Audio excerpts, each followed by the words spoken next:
I get sent to the hospital. I get out like a day later and immediately go and do it again. Yeah. Oh, second time. And the second time I stayed dead on the table for 51 seconds. So I have to read you this because I already signed this, and he just hands me my death certificate. Because I was still trying to get out of homelessness and out of drugs, even if I had all these issues. And I had about $3,000 saved up, and I just, boom, put it on the rehab, put it on a bus ticket to get to the rehab, and then bought a carton of cigarettes, and then just packed my shit and just left. Never looked back. Life is like a sine wave. You get ups and you get downs, and it just keeps going like that. And if you accept it and you move forward with that information, knowing that that's what it's going to be like from the get-go, life gets a whole lot easier.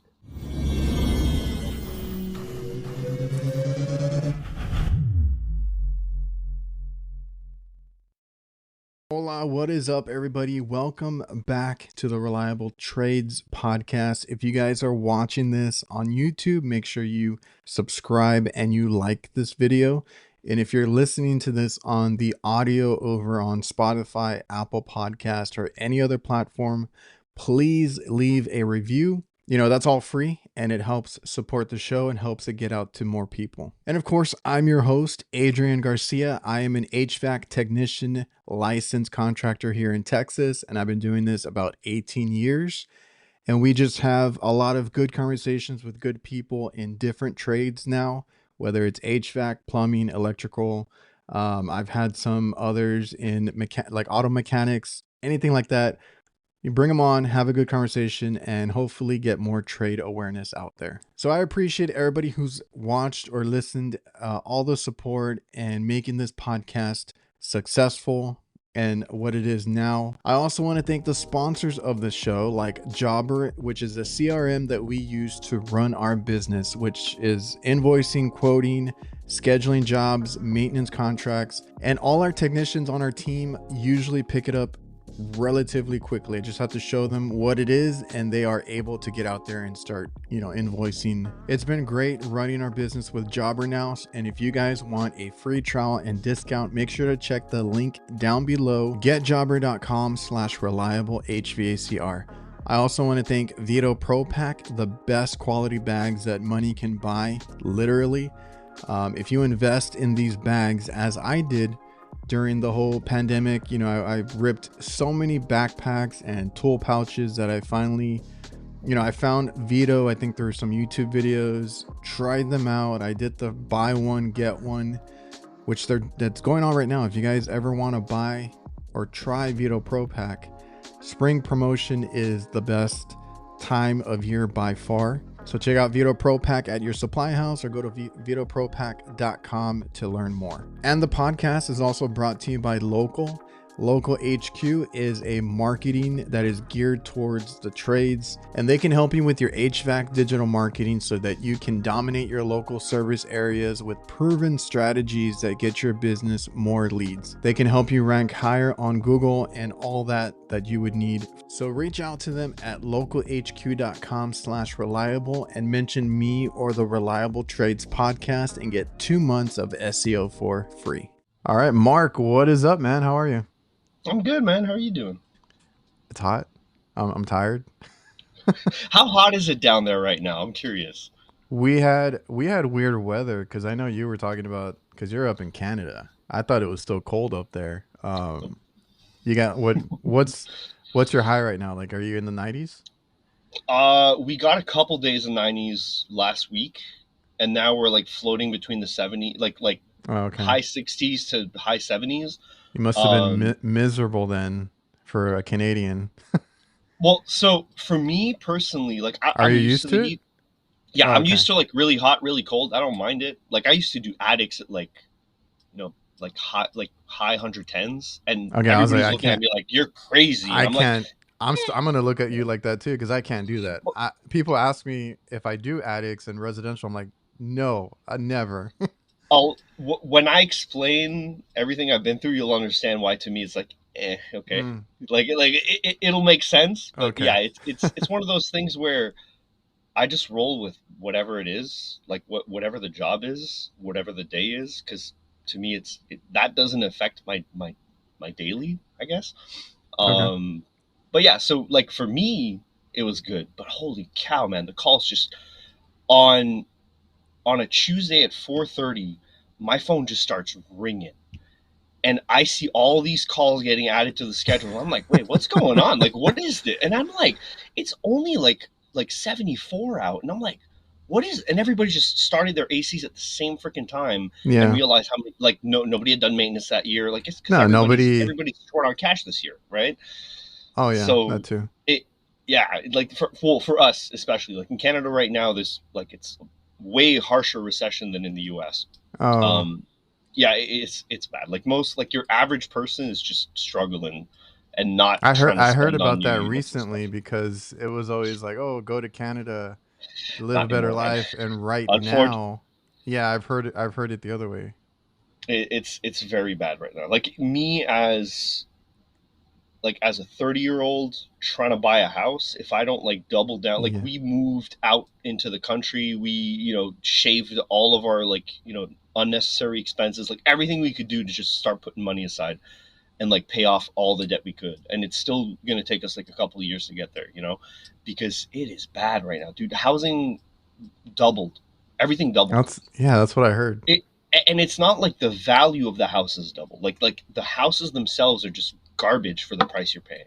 Yeah. So it's bad right now, and that's just housing, but it's like groceries are expensive. Gas here is nuts, dude. Like you don't ever want to have to fill up a truck here in Canada. It's horrible, especially in Quebec. Quebec is the Uh-huh. worst. Oh It's wow. bad. But yeah, so people just like started calling and calling and calling, and within like 2 days, my entire schedule all the way to like mid June got booked up, and this was like early May.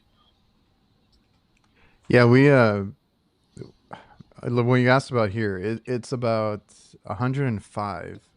It Okay. calmed down. I think we're like high 90s right now. Anything under 100 feels fantastic to me because I like Hmm. once it gets like 105 and in that range, that's when I feel it. And like it had been really humid, and I'm like every time it feels like this, we get like a storm, right? So then, sure enough, we had Hmm. a ton of rain come in randomly, like 1 or 2 days, and it's just been a weird.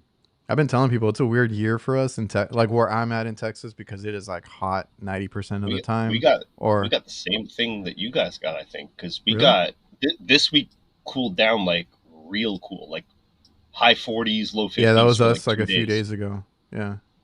They got Like real cool, it came down to which 70 or right at 80 or something. I'm like, this is yeah, odd. I used to be real like I have to be in the city, and now as I'm older, I don't want that at all. yeah. I know what that's like.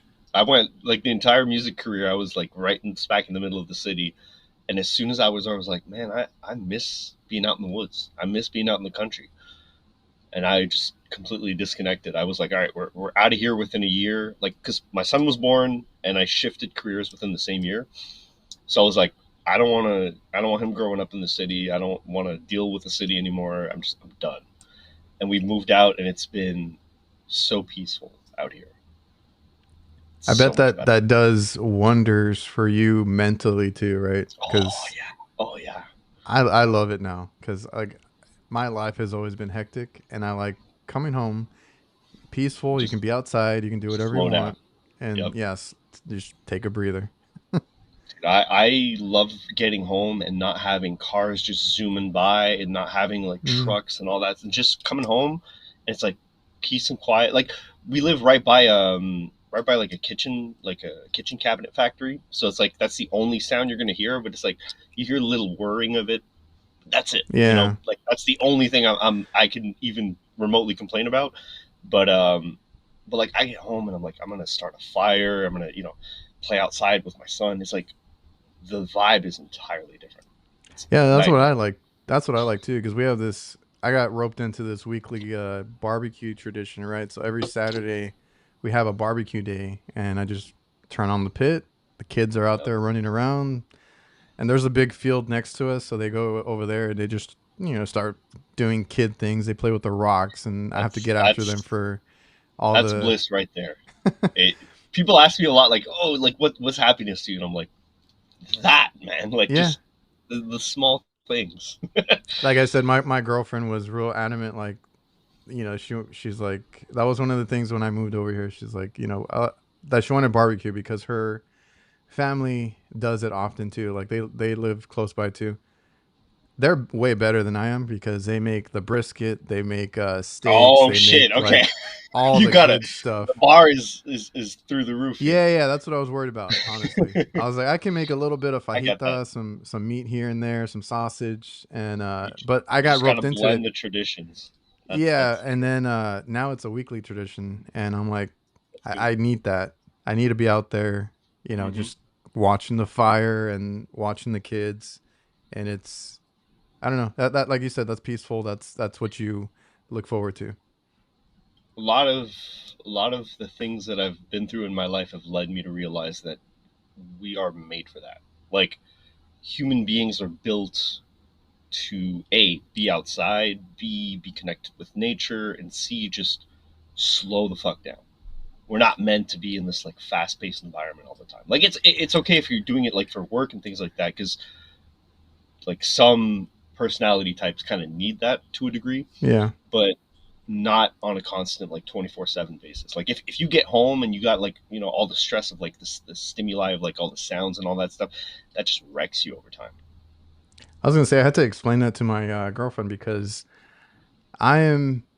I've always said I'm an introvert and this and that. Like but I have this thing I don't like to, which is why I didn't want to be around the city too much. Like I used to like that when I was like what high school, college. Like yeah, cool, you're running around. As a kid, yeah, Yeah. And I you're a used young to. adult and it makes sense.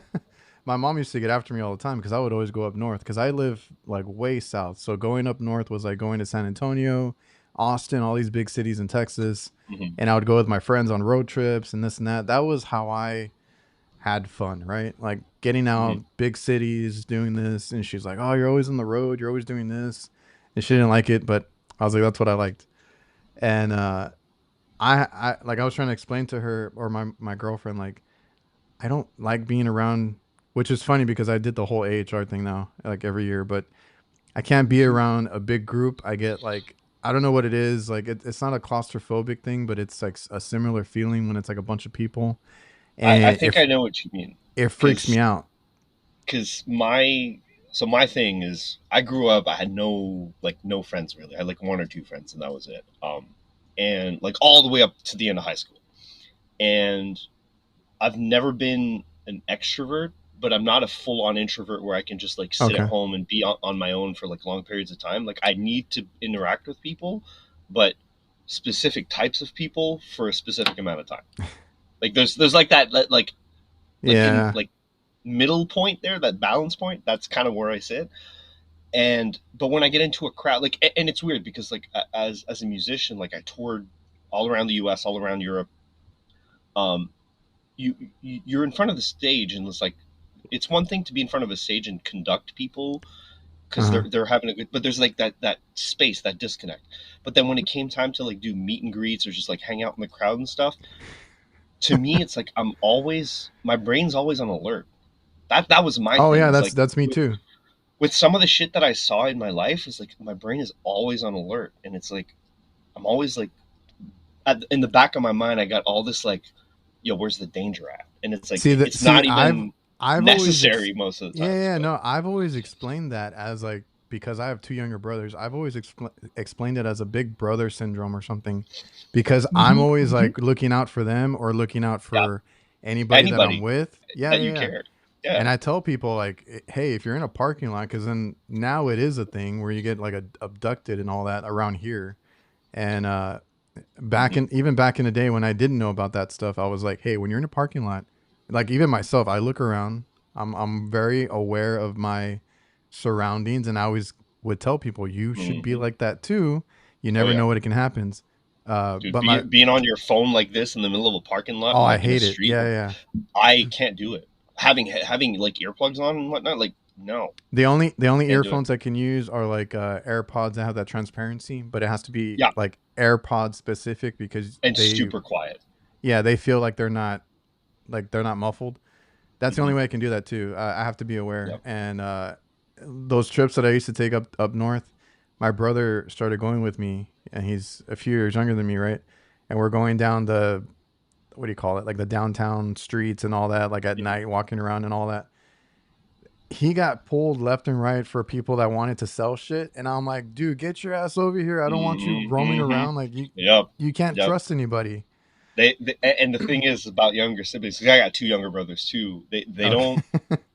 They don't necessarily like feel that level of danger the way you do, because No, they're drove me it nuts, is a dude. thing. It is a thing of being the eldest and having that like extra level of security in the back of your brain at all times, because it's just it's how, you know, genetics are wired. Like the firstborn child always comes out a little bit more aware, and because, and this is something I learned recently with my own son, is like, you as a parent, your reflex with the first one is always to be a little more secure than the other two, right? Because Mm-hmm. it's new to you. You don't know, you know, what to let fly, what not to let, and so that kind of like subconsciously like wires the brain like that. Um, but not that it's a bad thing, but it definitely, like, I've seen it in like multiple sibling families. You look at the eldest, and they're always a little more like in tune with that stuff. I also want to thank Diversitech. They simplify your work. They have everything a contractor needs to complete a job. That goes from equipment mounting, condensate, management, tools, maintenance chemicals, electrical components, indoor air quality, and much more. They have different branches under the same umbrella. More than likely, you're already using some of their products or tools. So go check out diversitech.com, and it's your one-stop shop for everything HVAC. I've gotten a lot of compliments on these line set penetration covers. They're basically, when you get an install done, you have the line set coming out the house or whatever a wall you came out of. You normally have to put like foam spray or, you know, cover it up somehow. Eric's has these covers that just look professional, and I like the form factor. I've seen others and they're a little bit too bulky. You know, this one, it just gives you what you need. They have two different models. If you need a slimmer one, they have that too. And what I really like is they finally have now one for existing line sets. Now it's two pieces, and you kind of just put them together over the line set and then mount it and drill it in. And it's a good selling point to make an existing install look better. I've gotten so many compliments, like I said. So make sure you go over to ericsmfg.com and check them out. And it just depends, because like my girlfriend is the oldest. She has two younger brothers too. I'm talking about guys.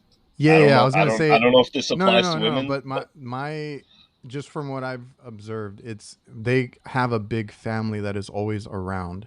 So I felt like they never maybe needed that sense of like awareness or anything like that, because they always had people around. Because like I'm seeing that with her daughter. Like, you know, she lives here, but like her uncles are always over, her grandparents are always over. She's Yeah, very okay, I see like what you mean. I see what you nonchalant mean. about things, right? There's Me, like this more I community. yes, they have community. I didn't have that. I was home alone watching my Mm-hmm. brothers all the time. Yep. Yep. So I had to be That's aware, I think like, that's what it don't is. don't answer the door. Don't go out, you know, too late. Don't do this. Don't do that. I used to play sports, so like we would get out of school. This was elementary though. Like we would get out of Mm-hmm. school. I had to walk a mile or so home every day, right? And I have to be aware. Then my brother started walking with me. They, you know, my parents didn't think anything of it. They let us all walk home, right? Mm-hmm. So I used to walk them home, and then I would have to run back to practice, and then, you know, get out and go home. So I had to watch them a lot, and that's just, I was alone a lot, with them Mm-hmm. home alone a lot. Like you kind of it's a little bit different when you grow up like that and Yeah, deal with that when kind of stuff. you take on a parenting role a lot younger than you need to. Yeah, That's I know. really what it I is. always tell my parents, like, what the hell were you thinking? I mean, it's not a bad thing. I think it's No, just, they trusted me. They trusted yeah. us, you know. It's my other two, I will say, it's always funny when we get together for like a dinner or something, and they'll laugh about how they used to make each other cry. And then it's like, "Hey, mom's coming home any minute now. You better like stop crying right now."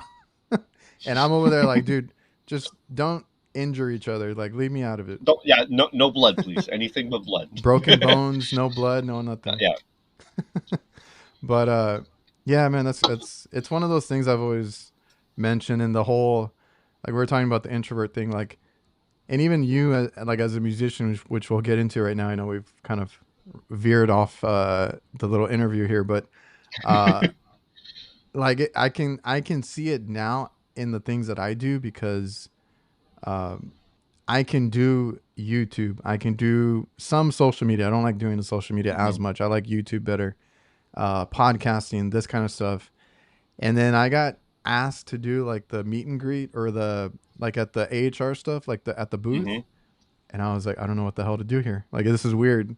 Like I'm on It's stage basically, but it's like it. with people because they Yeah. want you to greet everybody and do all that.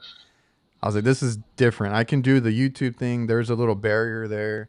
I can Mhm. do the podcasting, everything else, but there's a difference there. So for me, it's always been like I can't be. I don't know if it's like anxiety. I don't know what it is, but like if I'm around too many It's people and it's too loud, there's too many stimulants or whatever you call it, like that. I need to take a breather, and I saw that uh, really quick because you mentioned that you're in between. I saw that with Kurt because Kurt is a little bit of both. He's very chatty with people. He does residential, all that kind of stuff, mhm. and he does the YouTube and everything. He had to take a break from AHR. He said it overwhelmed him. He Oh yeah, went and like got away and sat down because he's like it was too much.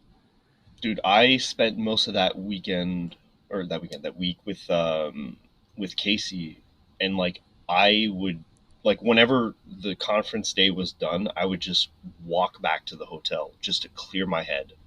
Okay. It's an hour walk, right? So like I'm walking an hour in like Oh, peak Florida weather for me because I'm going from like a negative 25 Celsius to just it like it negative was I don't know humid. how much in Fahrenheit, but it's cold as tits to like it's hot as shit. I so fun fact about about landing in Orlando that week. I land and I knew it was gonna be hot, right? I checked the weather and all that, but I land and like airports is like AC all the way, and you're like, I'm comfy, blah blah blah, and I'm coming from like really cold. Like we got a really cold winter this year. Oh, especially Um, at that time. Yeah. oh yeah, but like the whole winter was just like like negative 25 is what like negative. It's about like negative 20, negative 30 for you guys in Well, those areas, like in anything that area, negative right? is horrible. Yeah. So I land and I'm like, AC's comfy and all that, and I'm good. As soon as I walk through the doors outside, It smacked you. I could not breathe. I was like, holy Yeah. shit. Now I I'm gonna was tell not. you. I was expecting it Not. because I mean I've traveled a lot Oh, because of okay. music, but it just I hadn't done it since COVID, right? And it just caught me out, and I was like, I'm not like I'm gonna walk the first day to the conference center just to break my body's metabolism and put it into a summer mode right away because otherwise I won't last a week. It was so Yeah, hot. man. I'll tell you, coming from Texas, because I guess I think they get a little bit more humidity than we do, or They like they do. get it They do. longer. They get the And same amount of humidity we do, and we have like half the because they get hotter and more humid than we do yeah, like most of the year.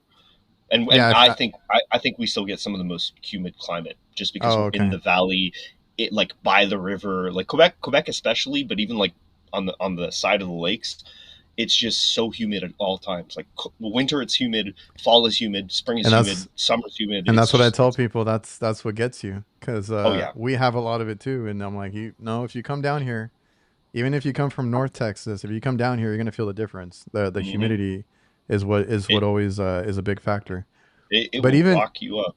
even me going over there to Florida, I don't think we had as hot of a weather yet because we had a cool little cold front here and Yeah, there. it was a hot week too. Like That it was week, yes, because we it was went over hot. there and I was like, I feel hot. I was like, I'm used to it, but like we still had colder weather, and I'm like, I feel freaking hot. It was really humid. I I felt like even I was asked just locals. I was like, is this like regular for this time of the year? Because I'd never been to Florida like yeah. in February, and they were like, no, this is hot for us too. And I'm like, okay, so it Okay, is so it hot. was just a weird week because like It was a really hot I week was because like sweating just getting off the plane. I remember checking the weather like 2 weeks later in Orlando, and it was Um, like 20 degrees cooler, and I was like, man, really? Couldn't it have been that while I was there? I think that's what I had But seen too. I'm like, man, if it only had been like flipped yep, because it was miserable. But at the same Uh, time, I'll take that because I came back and it was like we got 2 feet of snow the day I came. I almost got my flight delayed because of how much snow we were getting. oh wow. I saw, Brett Wetzel. Yep. It's funny because he just posted and he got delayed again. He's like, I'm gonna start calling this getting Wetzeled because he always gets delayed. And I was like, and I commented, I'm like, Oh dude, man. because he was on my flight. I was like, dude, as soon as I saw you, I was scared for my life because you have the worst luck with planes. But luckily, that one was not delayed. Oh, dude, I have so many like horror stories for plane traveling because of music. It's so I started traveling. I was about like 2 years old. My parents used to, bring us over to like Paris and all over the U.S. We had friends in like Virginia. Were your We had parents family. musicians or anything? No, no, not at all. My Oh, okay, dad, so my dad studied international politics and then went on into software sales and then moved over to cybersecurity, things like that. And then my mom had a business in behavioral research in healthcare and defense. So they both had their businesses, but my dad also worked for a couple companies over the years. So my parents were like always working. Like I come from a pretty well off family, and then my parents were just never there. And then I just wound myself up into a lot of trouble. And then my parents' divorce got all like fucky and shit. It really screwed up the whole family. Like it was a really like nasty divorce. yeah. My dad basically got like shafted through and through on that divorce. It was bad. He wound up basically on the street with like 20 grand to his name when he Damn. spent like 20 years of his life paying off mortgages and investing. And like Yeah. my dad was the finance guy and my mom just like liquidated him completely. It was Man. bad. When like I hadn't spoken to my dad for about 7 years because my dad, he was an alcoholic and I was just trying to distance myself because I Mm, was dealing with my own shit. Um, and when I stopped talking to my mom, because basically, so okay, so quick rundown, right? So I get out of high school, I start taking music a little more serious. I get into yeah, I think we need to do this so that the rest of this conversation makes sense. Um, I also want to thank our new sponsors, CallRail. So I've been more into marketing and just online presence with our business, even though we only do commercial. Word of mouth is really good for any business. But once you get to a place where you want to be, a big name online or just anywhere, be recognizable, like I said, online presence, have a nice website, be able to be searchable in Google and all these different search engines, and just have a big presence. You need to know where to spend your money. And all I'm going to say is that CallRail can help you track that if that's something that you're interested in. CallRail can tell you, hey, these are not working so much. These are working really good. Stop spending your money here. Put more money and effort into this. And just be smarter about what you spend. So make sure you go by callrail.com. They do have a no risk free trial and you can check it out for yourself. I also want to thank another new sponsor, Residio. Basically, they help with a sustainable home and they make it a safer, cleaner, and smarter home. They have so many things that work together. They were showing me the new thermostats that they have going on, how it's implemented together, and all these different little, smart devices that connect and talk to each other. So if you want to learn more, head over to residio.com and check it out for yourself. so yeah, so I get out of high school.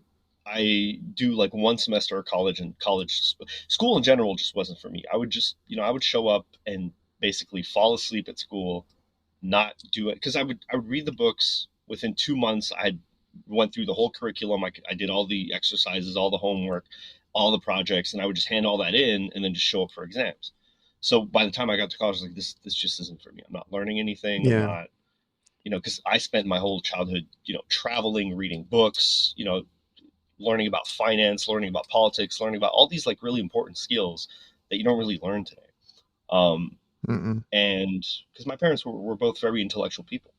So I learned all that stuff. And then by the time I was like 16, 17, I started doing drugs, going out partying, all that stuff because of music. And by the time I moved out, everything just started coming crashing down. I started, getting involved into some really like hardcore shit. I saw some really hardcore shit. and started, going into like drugs like cocaine, heroin, the whole thing, um, to the point where by the time I was 21, I had OD'd twice on heroin. Once, like the first time was like I walk into the hospital, well, walk in. I get sent to the hospital. I get out like a day later and immediately go and do it again. Yeah. Oh, second time. And the second time I stayed dead on the table for 51 seconds. Shit. Flatline for 51 seconds. Somehow I, come back, and the first thing that the freaking, I'll never forget this. The first thing that the doctor says when he looks at me is like, "So I have to read you this because I already signed this," and he just hands me my death certificate. Oh shit. And I'm like, I'm sitting there, and I'm like, I'm like fully like, lucid and aware at that point. And I'm like, Mm. what is this? Like, why am I? And then I read it, and I'm like, holy shit, I don't get another chance here. This is the Okay. last one. So, at the time I was homeless, and I called I had a social worker that I was trying to work with, trying to, work, side jobs, trying to put a little bit of money, because I was still trying to get out of homelessness and out of drugs, even if I had all these issues. And I had about 3 grand saved up, and I just boom, put it on the rehab, put it on a bus ticket to get to the rehab, and then bought a carton of cigarettes, and then just packed my shit and just left. Never looked back. Um, but that was the moment, dude. Like when I saw that, I was like, I called her up. I'm like, you got to find me a rehab that's open today or tomorrow morning Okay. at the very latest, because I can't do this. I can't do another 24 hours. And yeah, she found me a place like maybe an hour away from the city, and I just packed my shit, never looked back. I mean, it took two ODs and a death certificate, but you Took at two least, two ODs, a death certificate, 7 months of homelessness, yeah. and like 5 years of just complete degeneracy, dude. I went from like I traveled to like Colombia to do some really fucked up shit, Guatemala to do some really fucked up shit. I did a lot of things, some stuff that I am proud of, but some stuff that I'm not. But the things I saw, dude, like you were talking about people getting abducted in parking lots and shit. Like I saw human trafficking, because some of Yeah, the stuff that I was it's doing with some of the guys that I was with, like we were like saving people that were getting trafficked, and it was okay. bad, dude.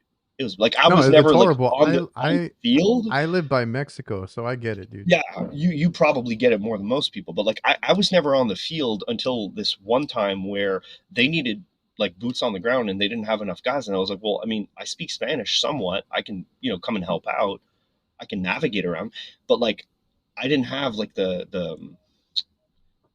I guess I didn't have the awareness of like what that reality was, in terms of like, Oh yeah. walking into Colombia, and just the because I mean, I'd been to Guatemala in the past, I'd been to Morocco, I've seen poverty, I've seen, violence and all that stuff, but the like facing it head on with, ex-military guys and like ex-law enforcement guys that were doing this like kind of not pro bono, but they were just doing this stuff. It was, dude, it was weird.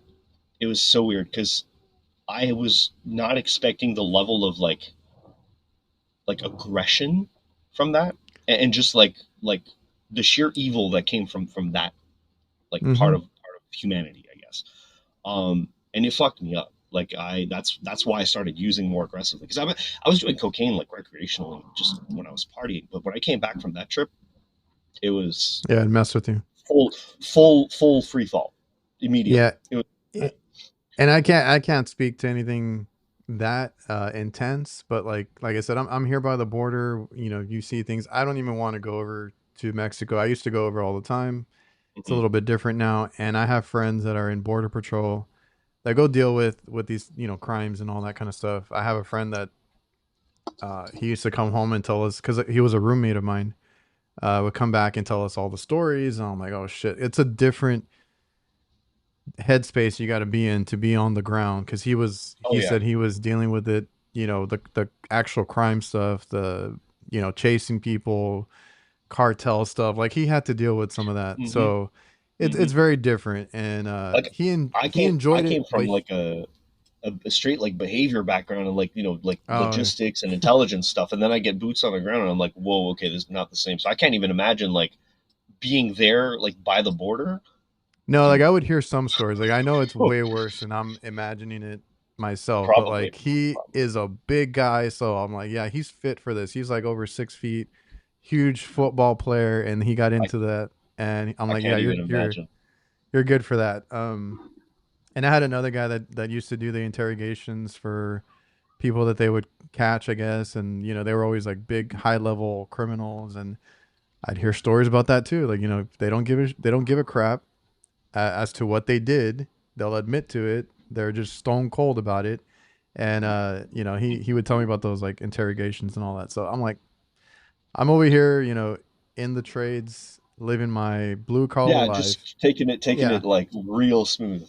And I that's where the disconnect was for me when I came back to, living a more like hands-on lifestyle from music. Because music was kind of like the therapy for me. so you When were like a I musician. Were you like in Prior to that, yeah. bands So and so the way I started is I started off in choir when I was really young. Then my dad taught me guitar. Then I started in high school. I started doing like jazz band, classical music, stuff like that.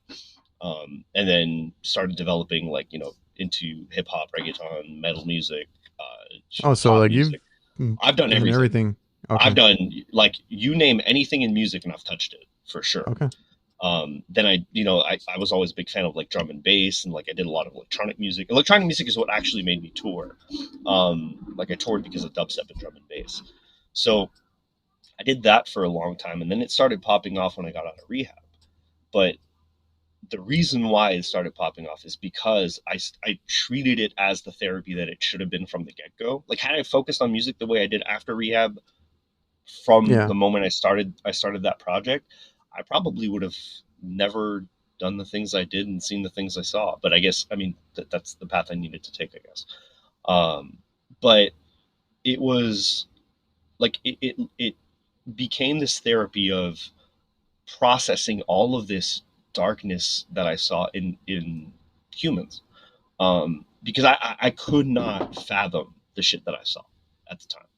Um, and doing drugs to just numb that was not an option anymore. So it was like I got to figure out a way to portray it. So like if you look at the main music project that I had, which is 10 graphs, the storyline was like I had taken inspiration from a D&D campaign that I had written when I was in high school, and it was this really like dark, um, almost like Lovecraftian storyline where there is no like hope. There is no succeeding. There is no like winning for the good guys because evil is just overwhelming and ever present and just indomitable. And I took inspiration from that and started building this entire universe for the music project. And that's how I like exteriorized all the shit that I saw, all the things that I heard, all the like over the 7 year period where I really like pushed hard for that. That's where I got it all out. And No, that's then awesome. when my Um. son was born, I realized like holy crap, like I don't feel all those negative emotions anymore. Oh, I get you. Like yeah, I was like life has completely shifted in this other direction because my son was born. But it's like Hmm.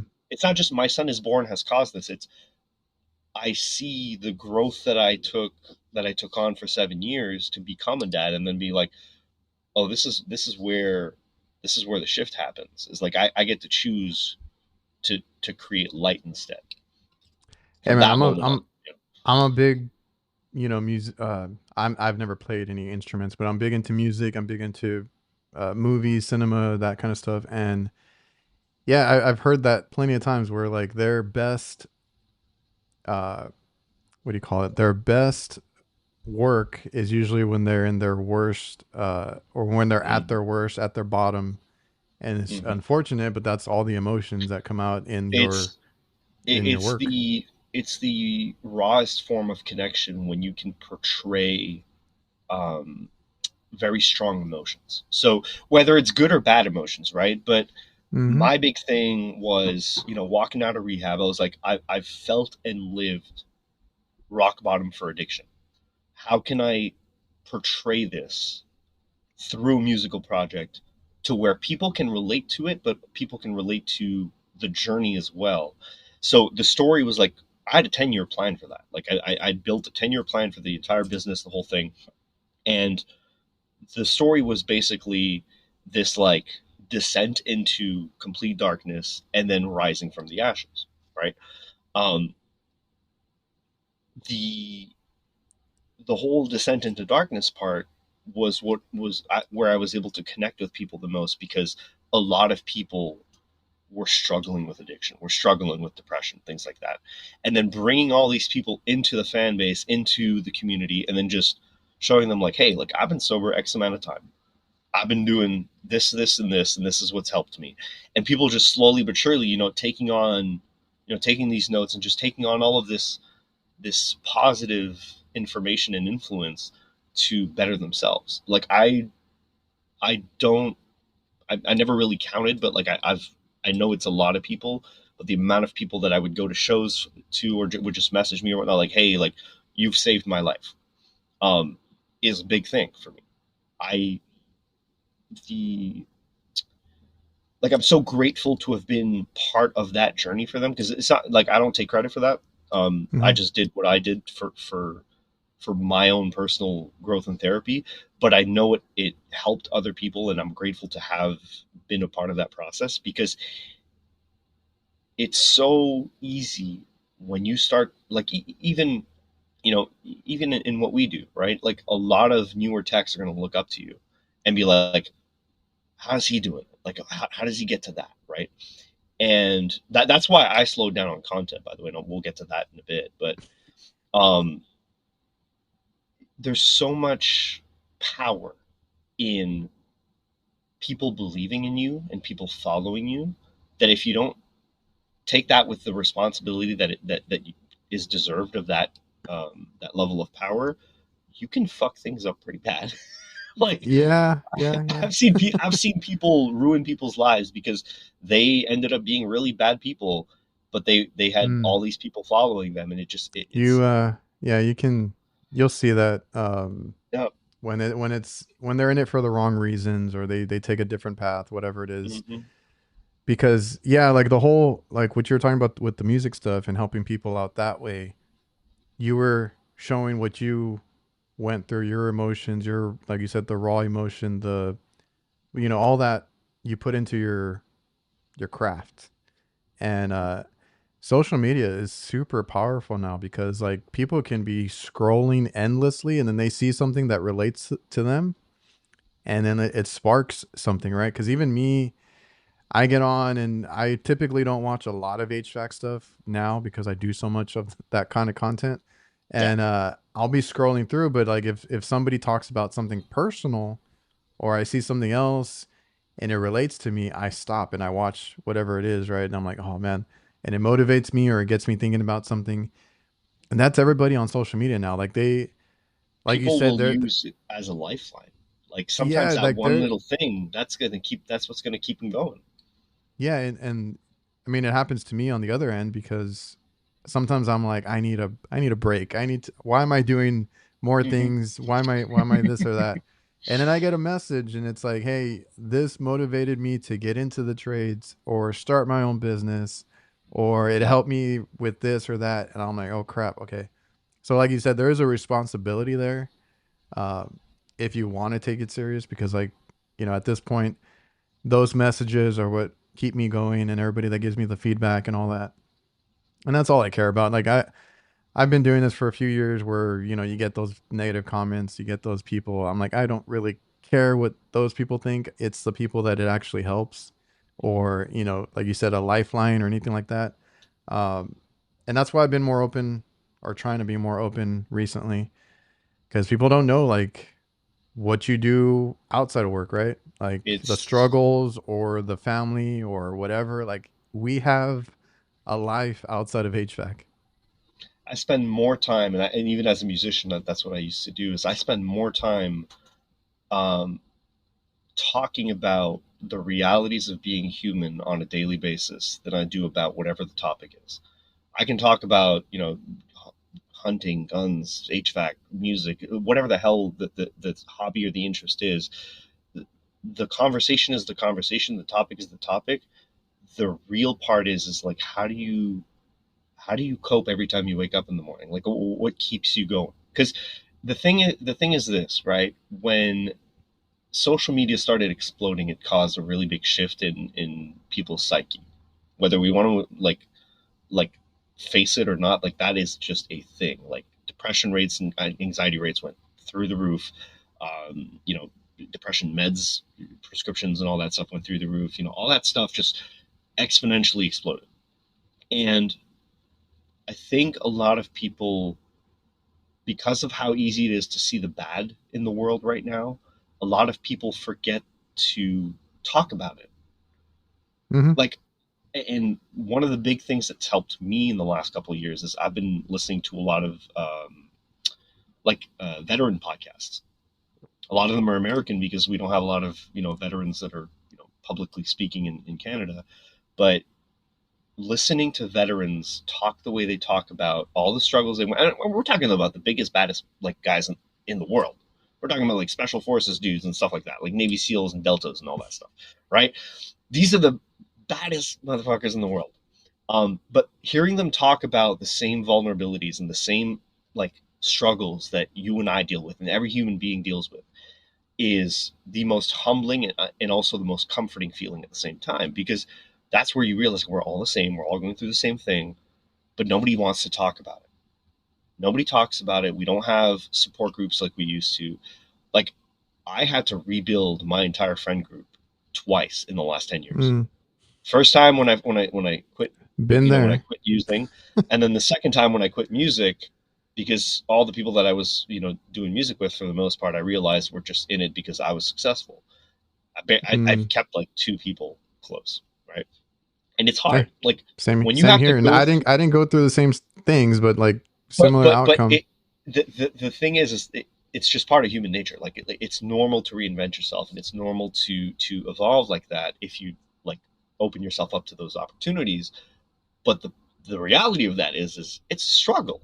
It is hard to say, okay, we're going to cut all the things we're comfortable in and we know, and we're going to move forward into the unknown.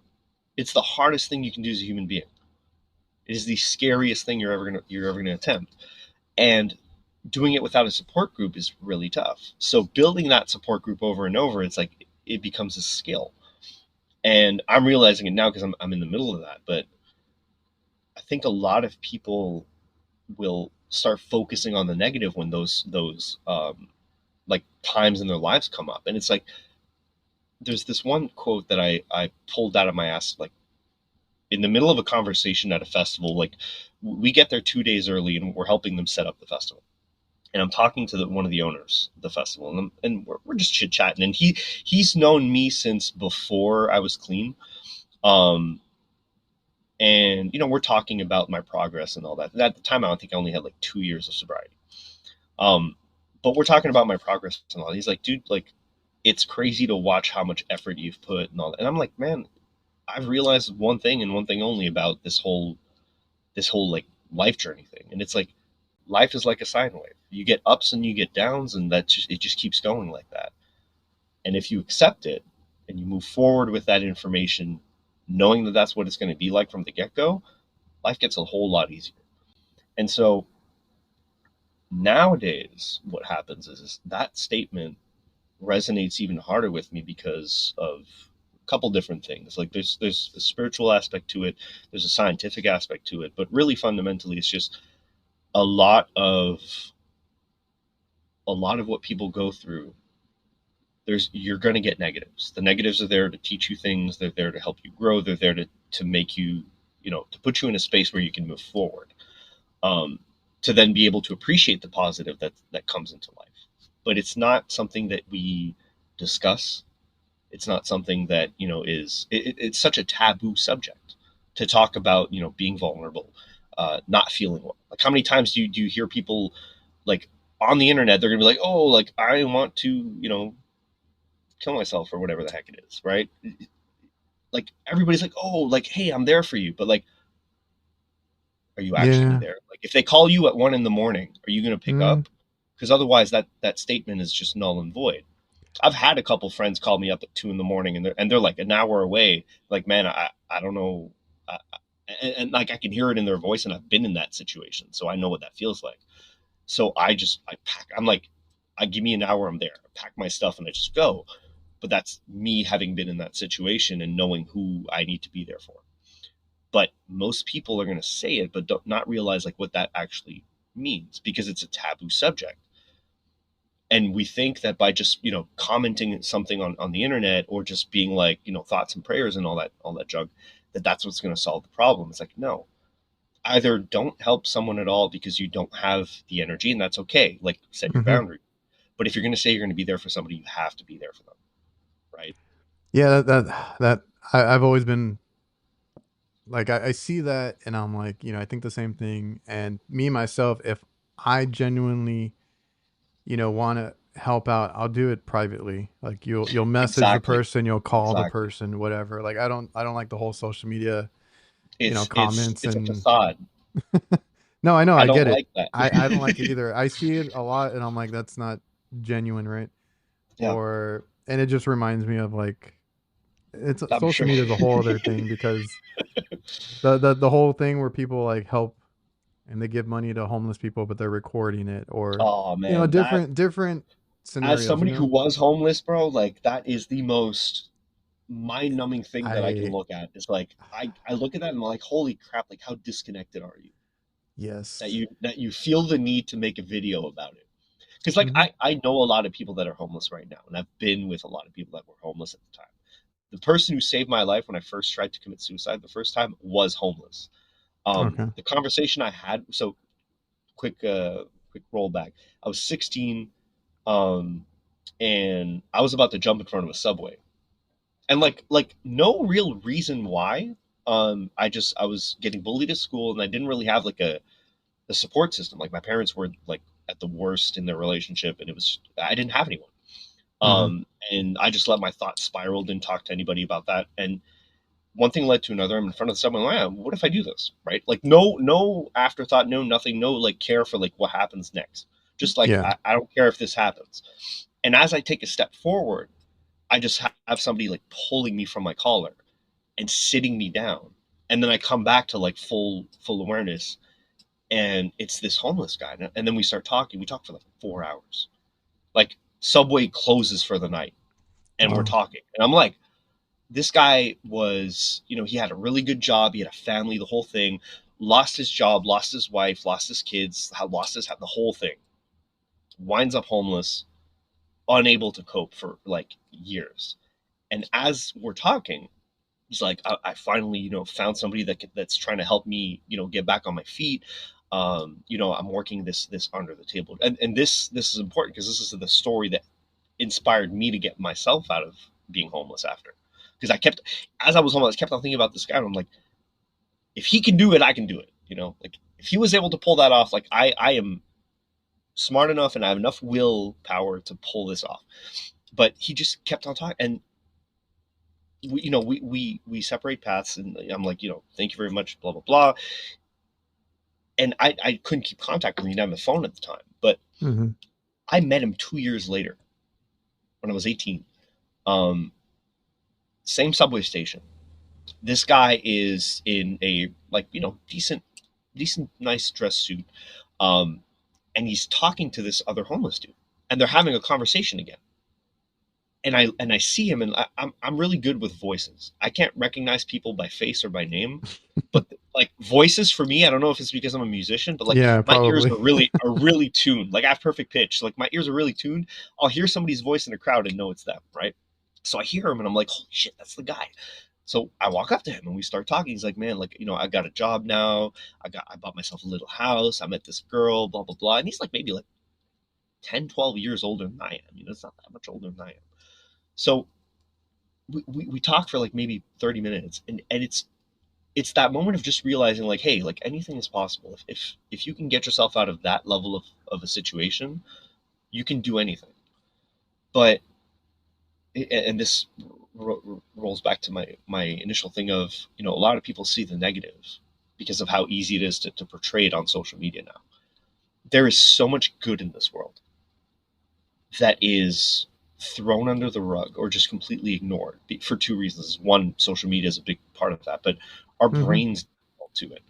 We like to look for negatives because it's part of what keeps us alive. It's part of our survival mechanisms, but it's not healthy. It's not healthy when you're not in a survival mode. If you have, shelter, food, decent job, your life is good. Your life is better than most people. Like if you look at anybody in the U.S., like even homeless people in the U.S. and Canada are better off than literally 99% of people in like Africa. Yeah, I was gonna say in the rest of the world, yeah. It is great. Like people do not realize this, but like you have so many resources. My dad studied international politics, and we read all books about like World War I, World War II. Like history was a big thing for me when I was a kid. Like I understand how the Nazis came to power, how Stalin came to power, how the U.S. became the U.S. Like all of that just makes sense to me. So Mm-hmm. for me, it's like politics is just a game, economics is just a game. But if you look at it like objectively, right? You look at the US, you look at Canada, you look at places like the UK, like France, Germany, Japan, even China. Um, these are places where opportunity exists because the resources are there, the infrastructure is there. And if you go to a third world country, you will realize real fucking fast it is not like that. People are in a dog eat dog mentality and they will kill you over a piece of bread. And I'm not Oh yeah. exaggerating that part at all. I've seen it. I've seen the level of aggression and violence for very simple, basic human needs. And that's what I mean. Like, there is so much good in, like, and even in those areas, there is good as well. Like, that's what's crazy to me. Is like, you go in those areas and you think, like, oh, it's all going to be bad. Like, no, there are so many wholesome human beings doing wholesome human things. You just got to open your eyes. Were you Um, still strictly a musician? Did you produce? Did you do anything at, else? yeah. So at that point, what happened was is I was doing music still. I had completely like left the other like doing logistics for this one organization that I was doing. I'd left that like a couple of years prior, so I was doing strictly music. I'd worked a few jobs in kitchens and whatnot, and that's where I was. That's how I'd gotten back to putting money aside to be able to pay for that rehab. Oh, okay. And initially, I was trying to put a cash down on an apartment to pay 6 months of lease and just be like, hey, like I just need a physical address. Can you believe in me enough? Like here's 6 months of rent. That was the initial plan. Because if I had a physical address, then I could start, getting my shit together. Um, so what ended up happening is instead, you know, I moved back with my mom for a bit. She gave me a job. I did project management for her behavioral research firm. So I did that for a couple of years, and then I ended up doing I ended up conducting interviews, managing interviews, um, and helping the research team. So I learned a lot about behavioral research in that period of time and behavioral optimization and then systemic behavioral optimization. So that taught me a lot about, you know, using procedures and systems to evolve, both individually and as a group, right? So I took that and then I started applying it to music. I built my business with music, and then I started consulting in the music industry on that same type of topic because I stayed there for about maybe 2 years and then I left, and then I also stopped talking to my mom at that point. For reasons. Yeah. Because that's a whole other rabbit hole that we don't need to dive in. But basically, my mom is a narcissist. Once I started consulting in music, that's when I realized like, okay, there's so many facets to this, and initially the consult stuff was mostly music focused, but over time it grew into identifying behavioral patterns in the music industry that slowed artists and managers and whatever other job down from getting to success. But then what I realized is this applies beyond just music. This applies beyond just healthcare where we were previously doing it. This applies everywhere. This applies to humans. Period. End of story. And so I started doing more research on actual like behavioral research conduction. So I started identifying like, okay, how do I collect the data? How do I process that data and analyze it? And then how do I use that analyzed data to come up with solutions for customers? So I did that for about 4 years, 5 years. And then in parallel, like kept doing the music thing, had a record label going on. And then boom, COVID happens. The year of COVID, I was supposed to go on a world Okay. tour, the whole shebang, come back home, buy a house, yada yada yada. It was gonna be a great year. But then 2019 November 2019 happens, and like China tour gets canceled, Australia tour gets canceled, and I'm like, what Mm, the heck? What's this? Talk to my agent a little bit, and it's like, yeah, they canceled because of an epidemic going on. And in the back of my mind, that immediately rotated me all the way back to when I was 18, 19, doing the logistics stuff. I'm like, let me go dig a little deeper because that's not normal.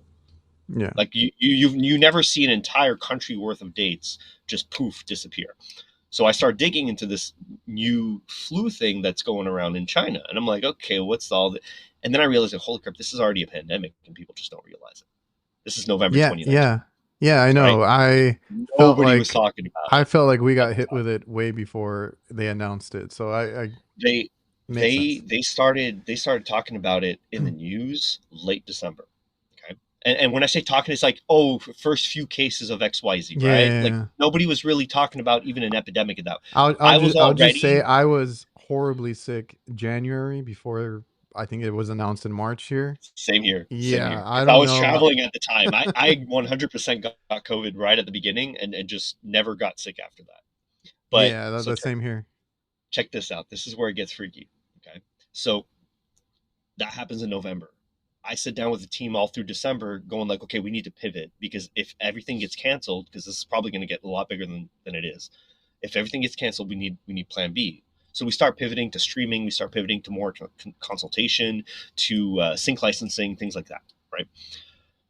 January comes, February comes, and then everything starts piling up. And then March comes, and the day before all the borders close worldwide, Mhm. I, I'm in Fort Lauderdale playing a show. And I'm sitting there and I'm like, man, do I play the show? Or do I just head straight home? Because I don't know if I'm going to be able to make it home after. And like, don't get me wrong, like I wouldn't mind being stuck in the U.S. I like the U.S. for the most part, but at the time I was like, man, I'm not Yeah, prepared like I'm prepared today. Like at the time, I had put aside that side of my brain entirely. I had stopped, carrying any sort of like anything. Like we can't carry guns out here, right? So you hmm find other ways to keep yourself safe and just. But back then, it's like that part of my brain was off, and it had just sparked back up. So I'm sitting there and I'm like, okay, I'll play the show. I'll come back home. Everything's gonna be fine. And then I'm gonna figure it out. Come back home. Everybody starts talking about like, oh, this is gonna be fine in a couple weeks and blah blah blah. Thank God we had stocked up like a little bit of food's worth because I was able to just lock my doors and just like sure. roll through the first couple months without even going out to the grocery store because that was utter chaos. I remember Dude, exactly when that I happened. Yeah. it was crazy to me. But the part where it was crazy to me for isn't everything that happened because what happened and how people reacted is entirely normal. It's hmm what you should expect in any type of situation where things start shutting down like that. That's normal human behavior. The part that got me crazy was people being told by government bodies, by pharma companies and all that stuff, like, oh yeah, we're going to be good, it's going to take a couple of weeks and then we're going to have a vaccine and everything's going to be. I did behavioral research in the healthcare field for 2 years for a business that spent 20 years doing behavioral research with pharma companies, medical societies, hmm um, the VA in the US, government entities all around the world to optimize their systems. One of the first things that we would look at is how clinical research is conducted to make sure hmm that it's properly conducted. Clinical research for vaccines is 2 years. Yeah. That's the bare minimum before it goes out to the public. And people were talking about having a vaccine after, and I'm like, something's up. No, Something's and I it, was in it the doesn't same click, boat. right? I had It was at crazy to that me, time. At the time, I was living alone. I had an apartment, and I was like, "All right, I got food. I stock up. right? I'm Just just gonna close the stay. doors, close the blinds, leave me alone. Just gonna." And it was fine for me because, like I said, I Yeah, don't like being around crowds. So like I'm like I get to stay home. Cool. I'm very yeah, cool with it. mhm, Eat in all the yeah. time. I was doing I that already. we, my buddies and I gamed for about 4 months and Oh just yeah, took yeah, it yeah. Yeah, I super got I easy. got back into gaming too for a bit, Yeah, and but I was fine with it. But yeah, I was like, I don't. I just that that was I'll the use a sanitizer. I'll keep clean. That's that all I was was the worried trigger about. point for me, and where I disconnected is when that happened, because I knew that something like they were bullshitting us through and through. And I just said, okay, from this point forward, like we're just, I'm not going to argue online with people because they don't have the background I have. Like, and I mean, through Mm. all that, I learned a lot about, like, because I used to argue with people online for fun. I used to find it fun. Um, but then I realized, like, I'm just wasting this energy. So I took a Yeah. step back from all of it, and I was like, I'm just going to let it roll however way it rolls and do my thing. But the way our government, I don't know about you guys, but the way our government handled it was so bad. They just dumped money into people for like 2 years straight. Like, oh, here's free money. Inflation, Oh inflation, yeah. They. inflation, and that's really what set everything on fire out here is having almost 2 years of people getting 2 grand a month without having to Well, go. we had a couple of payments, but like, Yeah, but it wasn't.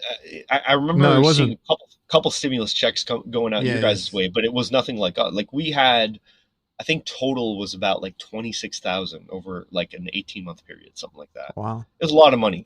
No, It but was way I was just it was gonna way too much money. I was just gonna mention. I remember them also. What do you call it? Incentivizing if you did get a vaccine, and they would give you Oh something for God. it. So we had Oh that my going on God. too. We didn't have that though. We just had like, if you don't have the vaccine, you can't do XYZ. Which Which I was was completely fine. ridiculous. Yeah. Well, I mean, It, I was it, like, I'm not going to go out anyway. So, Well, you know. that's the thing. It was ridiculous because I was like, well, I'm just going to stay home because I work from home and I game the rest of the time, and all my friends are online because they live all around the world. Yeah. So why do I care? Yeah. But Like, I don't need to go out. But, yeah, you like know, they were we'd see a like, couple of family members, but that was it. either it was payments or like gift cards and like, Good come God, take it. oh Yeah. I remember seeing that for a while. dude, the the crazy part for me about hearing this is when I was doing this one research project. I have a lead physician at a this is in Texas, actually. I'm not going to name anything close to this, but this is in Texas. A lead Hmm. physician at a hospital, the director of health at the hospital, right? Or whatever the proper terminology is. But he's the guy who takes all the decisions. I have him on record in the middle of an interview telling me, like, oh, yeah, XYZ pharma company paid me X amount of money to push X drug for X amount of time. Oh, okay. Yeah, that makes Yeah. sense. Yeah. And this was back in like 2016, right? So, and I mean, there's so many patterns that I've identified since that one instance, but yeah. So from that point on, it's like everything that pharma and governments were telling us was just like, It is eh. just, it was a It was shit great. show. It was a Yeah. shit show, dude. It was complete chaos, and it was. I mean, don't get me wrong. Like, COVID was a real thing. People died. Yeah. That It part, was really yes. bad. It was really bad. But the way it was, manipulated and politicized and all that's like crazy to me. Just complete. It caused more chaos than it should have, and than would have been needed, and it could have been handled way Sure. better. And I don't think it's this big conspiracy theory that, like, I think it's just some people were doing like money moves, and some people were Yes. just incompetent, and the two together created this complete like shit show. People want to Yeah, there's talk a lot of conspiracy that. theories all day long. It's like, I'm not into that stuff. It's just it, most conspiracy theories can be dumbed down to two things: people are trying to make money, or people are being incompetent. That's Yeah, it. it That's and really to all it me, is. everything I look at, it's like what's the money grab here, right? Because that's usually Mhm. what it is. And if there isn't one, it's just incompetence. That's Sure. like, statistically, that's really all it is. And I mean, the thing about it is this: is when you look at any society, if you look throughout history, any society with major bureaucracies, um, the bureaucracy of a society is that like portion of inefficiency and idiocy to some degrees in certain instances where you see those problems arise the most, because you Mm. have the most average level of general human intelligence pooled into a governing body taking decisions for the masses, but they do not represent the interests of the masses because they're only there to represent their own existence at that point.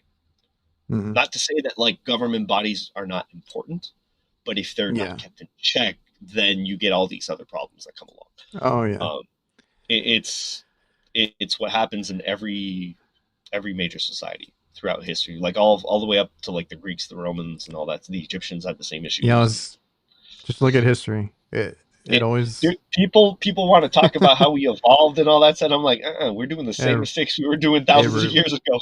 that's why they say history just repeats itself. we are a very primitive society from an intellectual and mental standpoint overall. There is evolution, don't get me wrong, but like Yeah.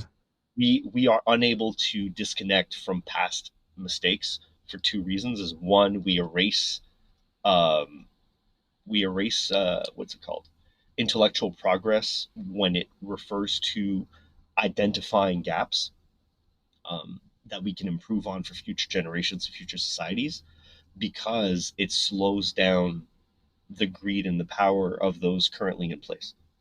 And Mm, that's yeah. and it's a very normal thing. Like if you meet somebody who is a threat to you when you are in the lead of any form of, whether it be a business or anything else, the normal reflex for any human being would be, okay, this is a threat, let's address the threat.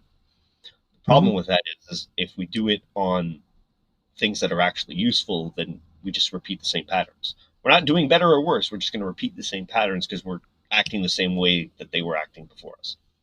But yeah, That that's why the happens. whole COVID thing, dude, I just Yeah. I was I was so done with it. Yeah. I mean, we all were. So then, after or during or after COVID, what happened to your music business? Yeah, so music business pretty much tanked to that point. Okay. I was still doing consultation, so that kind of kept the boat going. I still had royalties and stuff coming in. Sync licensing was paying the bills pretty well too, but like touring was gone. Touring was just like it had become so expensive. It wasn't, it didn't make sense. Um, and then my son was born, and then a bunch of other little things happened like simultaneously. I go on a trip to Jamaica with the family because my dad invites us. He's like, hey, like I want to do this big family trip, bring everybody over to Jamaica for a week. And I'm like, yeah, sure.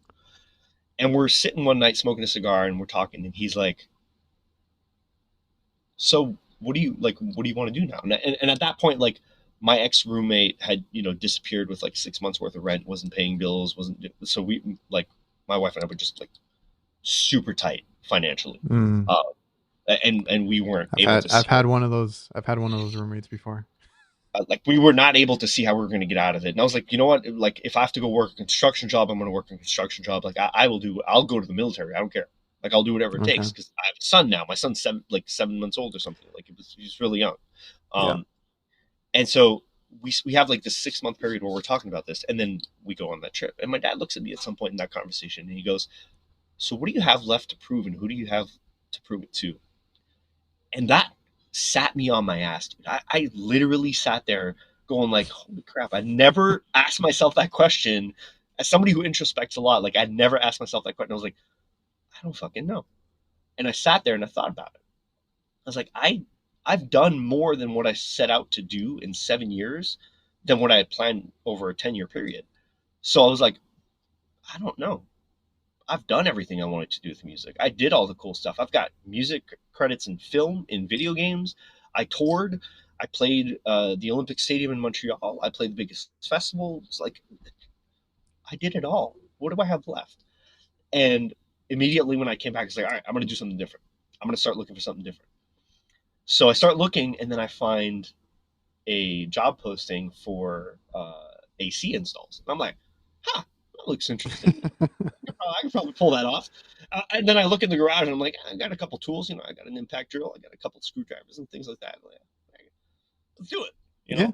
And I don't think anything else of it. So I apply, and they interview me. I have to interrupt once again. So I absolutely admire Mark for sharing his story about struggling and finding his path and all the stuff he had to deal with. Kudos to him. I really appreciate this kind of story on this podcast because it could help somebody else out. And we're gonna have to do a part two. So make sure you come back next week. We got into all his early stuff, being into music and that industry, and then falling on hard times, picking himself back up, and then we're going to get into the HVAC stuff and how he got into that and his journey, what he likes about it, all that good stuff. So make sure you come back for the next episode of part two with Mark. And thanks again. I appreciate all of you for tuning in. We'll see you next time.